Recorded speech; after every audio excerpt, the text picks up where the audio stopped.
Start off with a little bit of a meditation here and just a little something to help us think. And it states once the game is over, the king and the pawn go back into the same box.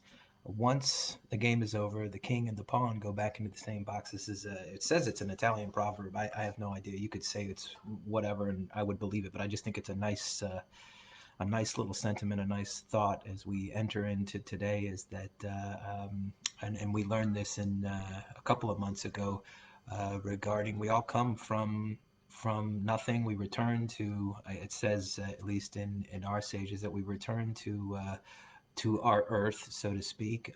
So how we live our life, how we live a life today, how we live each and every day, really, do you live with joy? Do you live with excitement and filled, bubbling over with life, or are we kind of bogged down by the day in and day out kind of stuff? And it doesn't matter who we are, it doesn't matter what our occupation is or what status we have in life. We all return to the same place, and it's important to have a little bit of humility. We're starting off where we kind of ended up. We went full circle. We actually, if you want to join us over the course of the next couple of weeks, we're going to be focusing on this one particular Mishnah from Pirkei Avot. Pirkei Avot, of course, is this is the sages, the ethics of the sages, or really just wonderful statements by the rabbis, the ancient rabbis, and we're going to kind of study in depth some of that to get a better understanding of what they thought of spirituality, what they thought of the best way to connect with God, community, what that really looks like. So we're gonna start off where we started off last time. We've come full circle, and which is much about life. Like it's constantly in cycles, while at the same time moving forward. That's an aspect of at least the Jewish calendar. The Jewish calendar is one that really looks at cycles, right? All of our holidays are about cycles, different times of year, returning to the same thoughts, ideas, but at the same time, we're moving forward towards something. And that's an important distinction, at least in the Jewish calendar. We have a lunar calendar and we have the solar calendar that it links up to. So we are constantly trying to hold in our spiritual life this idea of the cyclical and the linear. And so, anyways, but I don't know how I got on that tangent. In any event, we're going to look at chapter 6. Chapter 6 in the Pirkei Avot, Mishnah 6. So 6 6, if you want to follow, I'm going to read it so you don't have to have it in front of you. But and we're only going to look at the first one because it goes into a whole bunch of wonderful statements that we can look at, apply to our life on a daily basis. So Gedola Torah min hakahuna umin hamalchut. So the Torah, meaning the Torah, and we have to define what Torah means to each and every one of us. And for me, the Torah is I've always kind of thought it was really important to define.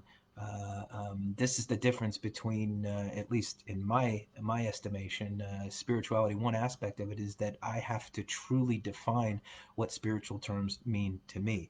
And if I don't really kind of take a moment, meditate, or I take other people's definitions, or I take what other people say, and I never really take ownership or acceptance of what it means to me, then it's not going to have the depth and the weight that I need moving forward. It's just going to be some other word. So, what does Torah really mean? And for me, Torah, I've looked at it through the years as the opposite, really, of what we translate as chet. Chet is an archery term that we translate meaning sin, but it's really an archery term that means you just kind of missed the mark. You didn't really nail it. And I mean, we can relate to that on a daily basis, right? We kind of make mistakes. But what Torah is really that corrective measure, what we apply to our lives to help us correct where we miss the mark. We're constantly missing the mark. We take inventory on a regular basis if we want to be better people. What is the thing that's guiding us in those corrective measures? And that's how I look at Torah. And that can be a lot of different things, certainly rooted in the Chumash, the five books of Moses, certainly rooted in the Talmud, certainly rooted in the Jewish holy text, but it can be much more as well. It depends on how you want to define it. So remember that spirituality is dependent on each individual truly asking themselves what these spiritual terms mean to them. So when we say greater is Torah than the priesthood and royalty, why? What is this major shift? And this is revolutionary, what the rabbis are saying, and this is just revolutionary at the time, and even to present day, it's pretty revolutionary that Torah is greater, meaning each and every one of us has access to this. You and I, or maybe you, I shouldn't be so assuming that you are born into the priesthood. Remember, Aaron has sons, and it is from the father one gets the priesthood, and it's true also with royalty. Just look, the royalty is a legacy, a heritage, a something that comes really from genetics, from where we come from, so on and so forth. And the Torah, you can access it without being or having somebody in your lineage that has Torah. In other words, it's accessible to everyone. How revolutionary is that idea? That it doesn't mean that because I'm a rabbi that my son's going to have more Torah. It doesn't mean that because so and so studied more that their son is going or their daughter is going to have access to everything. It's really on the merit of Torah, on the merit of what people are willing to do to access it. Right? It is the difference between being born into something and then something being accessible to everyone. And this is revolutionary for the time. And it goes on to say, for royalty is acquired together with 30 virtues, and the priesthood with 24. But for one to acquire Torah, they must have the following 48 virtues. And they're going to lay out the 48 virtues. Now, one of the questions is that, well, for royalty to acquire, this means that you have to do it. There is almost at least the word that is used here, niknet, acquisition, meaning that there's an activity associated with it, right? You don't, you at least in the Jewish tradition, there has to be some kind of activity that you do to acquire something, right? You can't just say I get it and not do it. You can't just, in a business transaction, just say that something's going to be and that I didn't do some function or some action to acquire something. So here they're saying, and my question is well, what are the 30 virtues for the royalty? What are the 24 for the priesthood? And notice that they're less, right? Is it presumably easier to have virtue in those, right? We honestly don't know. Maybe somebody does. I don't know. It was never something that was really prevalent. What was interesting was that, but for one to acquire Torah, meaning anyone, right? Anyone can acquire this if you do what they're going to lay out is the 48 things. And we're going to take a deep look at some of these 48 different ways in which to, that if we apply these in our day-to-day living, that we can acquire Torah.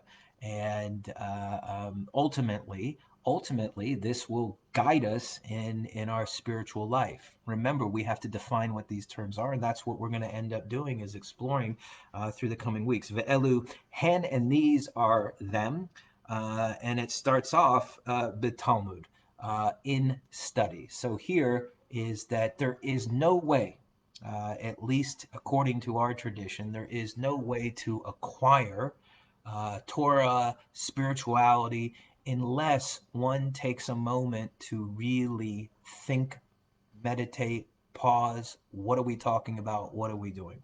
And this is the most important, at least according to this, and according to the rabbis, according to the Mishnah, this is the most important aspect. If we don't study, in other words, if you don't set aside time, if you don't make this a priority, if you don't make this something that is a working part of your life, if you don't really take a moment to try your best to at least engage in understanding. If you don't, then it's not going to go anywhere, right? And you can look at your entire life and you can see this throughout your entire life. Anything that has any depth, weight, meaning, hold your interest, is something that you're committed to. It takes time. It takes energy. It takes an enormous amount of your life's energy to get something, right? And whether it's sports or whether it's a degree or whatever it is, right? And here they're saying that if you want this spirituality, if you want to acquire Torah, if you truly want this to be a working part of your life, Talmud, you need to study. You need to take the time to make this a part.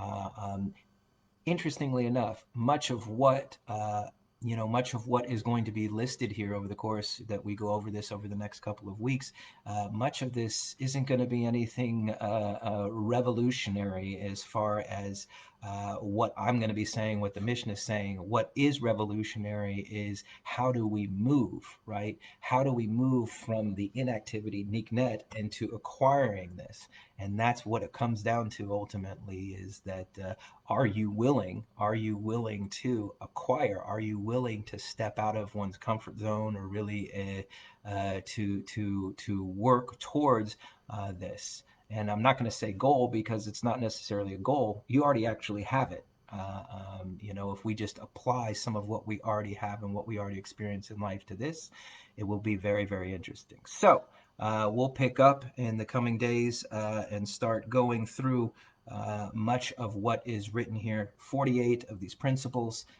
48 of these virtues, as they're called. And I think we'll end there. Have a wonderful, wonderful day.